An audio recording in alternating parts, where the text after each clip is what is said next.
वालेकुम दोस्तों, आप देख रहे हैं जुल्की ट्रैवल्स और आज हम सैर करेंगे स्कॉटलैंड की। शुमाल में वाक़या स्कॉटलैंड जिसका दारुल खिलाफा एडनबर्ग है और दूसरा बड़ा शहर ग्लासगो है। इसकी सरकारी ज़बान अंग्रेज़ी है।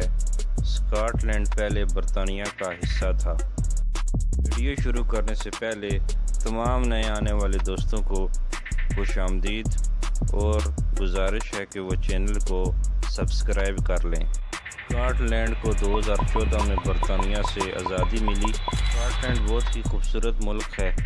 मुल्क का नेशनल पार्क एडनबर्ग कासल, जिसको देखने के लिए मुल्क भर से लोग आते हैं। गोल्फ की इजाद भी स्कॉटलैंड ने की। शाही गोल्फ क्लब में दुनिया भर से लोग गोल्फ खेलने के लिए आते हैं। स्कॉटलैंड में बहुत सी झीलें हैं और इनमें सरफ़हरिस्त लोफ लॉमंड झील है। एडनबर्ग और ग्लासगो के दरमियान एक तारीखी मकबरा भी है जिसको स्टर्लिंग कासिंग कहते हैं। इस मकबरे को आज़ादी पसंदों की याद में बनाया गया।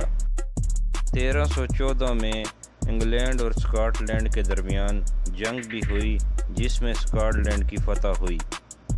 स्कॉटलैंड में तकरीबन 790 जजीरे हैं। इस बात से आपको हैरानगी होगी कि शुमाली अमेरिका में स्कॉटलैंड के लोग बहुत तादाद में आबाद हैं, जिनकी तादाद स्कॉटलैंड की मजमूई आबादी से ज़्यादा है। दुनिया में लाल बालों वाले लोग सबसे ज़्यादा स्कॉटलैंड में रहते हैं, जिनकी आबादी 70% है।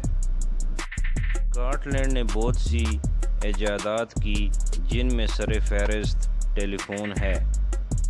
पहला इंटरनेशनल फ़ुटबॉल मैच 1872 में स्कॉटलैंड में खेला गया, जो इंग्लैंड और स्कॉटलैंड के दरमियान खेला गया।